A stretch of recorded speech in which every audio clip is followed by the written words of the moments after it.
Welcome to the deep dive. We're here to cut through the noise and get straight to the insights you need. Today, we're really plunging into something critical in Agile project management. It's all about how those big strategic goals, the vision actually gets broken down into tasks teams can execute. We're going to explore what happens after the main vision is set, specifically how high level story cards turn into actual development work. Our guide for this exploration into turning strategy into daily action is the book Project Management for Project Managers by Orlando Casabon. Our mission today, well, it's to give you a kind of shortcut to understanding this vital process. Make it clearer, less like a maze. Okay, let's unpack this a bit. We know agile planning isn't a one-time thing, right? It keeps evolving. So you've got your high-level release plan, major features, maybe some milestones sketched out. But once that big picture is in place, what's the next level of detail? What do we need to tackle for the actual development to start? Yeah, that's a great question because while those high-level priorities are super important, they're defined, but the real delivery work starts when we break them down further.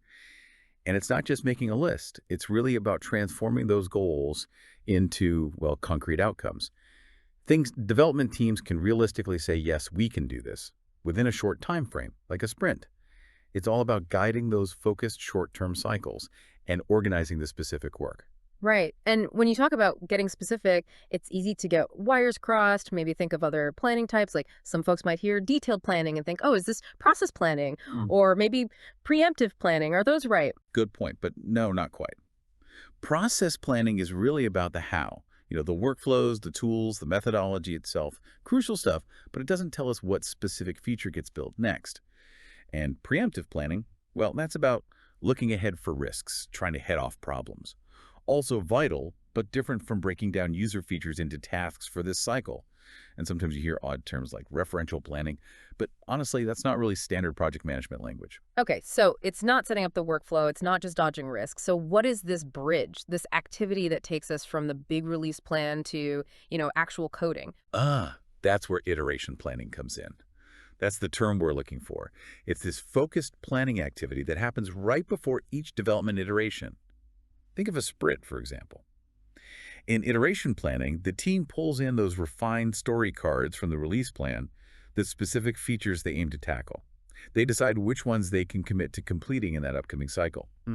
Then, and this is key, they break those stories down further into smaller manageable tasks. They assign them out, estimate the effort needed. It's really where the rubber meets the road, aligning the day-to-day technical work with those bigger release goals. I like that. It's like planning a road trip. You know the final destination, that's the release plan. But iteration planning is figuring out exactly which roads you'll take today, where you'll stop for gas, what sites you'll actually see this afternoon. Exactly. It makes sure every day's drive, every bit of work moves you closer to the destination effectively. You don't just wander aimlessly. Makes sense. So what does this mean practically for someone managing a project or maybe just trying to figure out how software teams actually build things? How does this stop teams from, say, biting off more than they can chew or getting stuck? Well, connecting it back, this step is absolutely essential. It's the moment you move from the what we want to achieve to the how and the when for the immediate future. It forces a reality check. The team looks at its actual capacity for the next couple of weeks, which helps prevent that classic problem of overcommitment you see everywhere. It means the team works in these focused, manageable bursts with really clear goals. They have decent estimates, and progress is visible almost daily. And importantly, it builds ownership.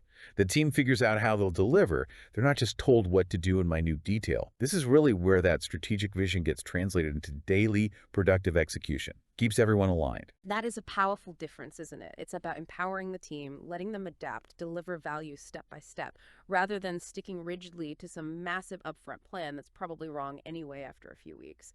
So maybe the thought to leave you with is this. It's not just about how we plan, but how much do you trust your team to own the how of their daily work? That shift can be transformative.